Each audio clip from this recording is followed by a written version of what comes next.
اہل اللہ کے ملفوظات کے کیا کہنے، اللہ والوں کے اقوال کے کیا کہنے، وہ گفتہ اللہ بود گرچہ حکوم عبداللہ بود، اللہ والوں کے زبان سے جو کلام نکلتا ہے وہ اللہ تبارک و تعالیٰ کا کلام ہی لوگوں تک پہنچاتے ہیں. بس انداز ان کا اپنا ہوتا ہے، پریزنٹیشن ان کی اپنی ہوتی ہے، لیکن وہ فرامین پریزنٹیشن وہیں کی ہوتی ہے. بالکل، وہ اصل میں تو وہاں سے ہے. جو کلام اللہ کا ہے اسی کلام کو، اسی کا معنی اور مفہوم وہ اپنے انداز میں پیش کر رہے ہوتے ہیں. آپ کے ایک مرید اور حاضر باش جو ہے وہ واقعہ بیان کرتے ہیں. وہ کہتے ہیں میں ایک دفعہ بابا تاج الدین اولیاء سید محمد رحمہ اللہ ان کی بارگاہ میں حاضر ہوا تو میں نے دیکھا کہ حضرت جو ہے بڑے کیف کے عالم میں قرآن مجید فرقان حمید کی تلاوت فرما رہے ہیں، اور اس طرح تلاوت فرما رہے ہیں کہ ان کی وہ کیفیت دیکھ کر مجھ پہ بھی کیفیت طاری ہو رہی ہے. ویسے بھی اللہ والے جب بیٹھے ہوتے ہیں تو اللہ والے جو ہے ان پہ جو اللہ تبارک و تعالیٰ کی خاص تجلیات نازل ہو رہی ہوتی ہیں، جو انوار آ رہے ہوتے ہیں، تو اس کا اثر حاضرین پہ پڑتا ہی ہے، بالخصوص ان حاضرین پر کہ جو حسن اعتقاد رکھنے والے ہوں، جو معتقد ہوتے ہیں ان پہ اس کا اثر ہوتا ہے. تو وہ مرید ہیں، معتقد ہیں، کہہ رہے ہیں حضرت پڑھ رہے ہیں اور اس طرح پڑھ رہے ہیں کہ ہر تھوڑی دیر بعد وہ قرآن مجید کی تلاوت روک کر بیچ میں یہ تکبیر لگاتے ہیں، اللہ اکبر لا الہ الا اللہ واللہ اکبر.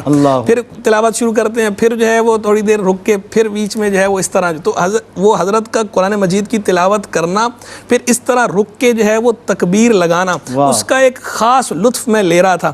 تو اسی اثناء میں حضرت نے میری طرف دیکھا، فرمایا کہ تم بھی پڑھو. تو اب میں نے سورہ مزمل پڑھنا شروع کی. تو سورہ مزمل میں جب میں اس آیت پہ پہنچا، رب المشرقی والمغربی لا الہ الا ہو فاتخذہ وکیلا، مشرق و مغرب کا رب، اس کے سوا کوئی معبود نہیں، اسی کو اپنا کارساز بناؤ.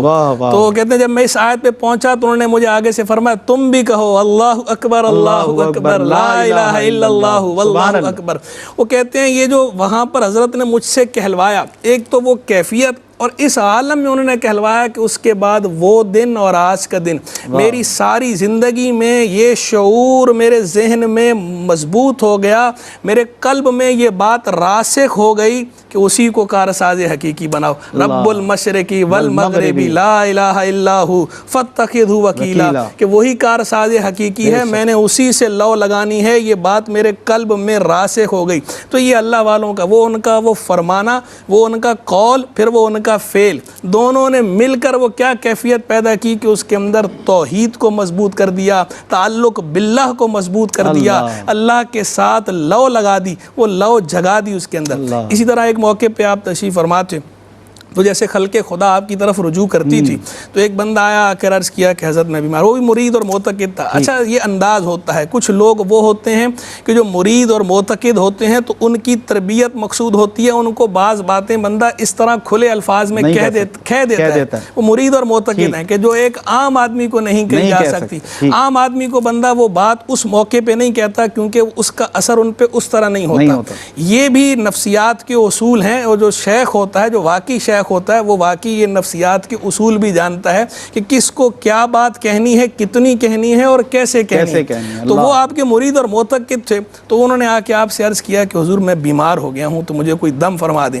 تو آپ نے ملاحظہ فرمایا چشم بصیرت سے آپ کو لگا کہ اس نے کوئی کوتاہی کی ہے اللہ کے ذکر کے اندر، تو اسی لیے آپ نے اس کو جواب میں فرمایا اللہ اللہ کرتے رہتے تو اچھے رہتے. یعنی کیا پیاری بات آپ نے اسے فرمائی کہ اللہ اللہ کرتے رہتے تو اچھے رہتے. یعنی جو تم نے اللہ اللہ کرنا تھا، اللہ کے ساتھ جو ذکر ہے وہ ذکر کا تعلق بھی مضبوط کرنا تھا، تم نے اس میں تھوڑی کوتاہی کر دی. تو اللہ کے ساتھ تعلق میں کوتاہی نہ کرو، اللہ کے ساتھ تعلق مضبوط ہو. اور بندہ جب کسی سے محبت کرتا ہے، من احب شیئا اکثر من ذکری، جس سے محبت کرتا ہے تو کثرت سے اس کا ذکر کرتا ہے. تو اللہ کا ذکر بھی کثرت سے کرنا ہے نا. تو اللہ اللہ کرتے رہتے تو اچھے رہتے. تو اللہ حضرت کے ان ملفوظات پہ ہمیں بھی عمل کرنے کی توفیق عطا فرمائے، اور ہمیں بھی اللہ تبارک و تعالی جتنے بھی اہل اللہ ہیں ان سب کی برکتیں عطا فرمائے، اور ان کے نقش قدم پر اور ان کی تعلیمات پر عمل پیرا ہونے کی توفیق رفیق مرحمت فرمائے. آمین آمین.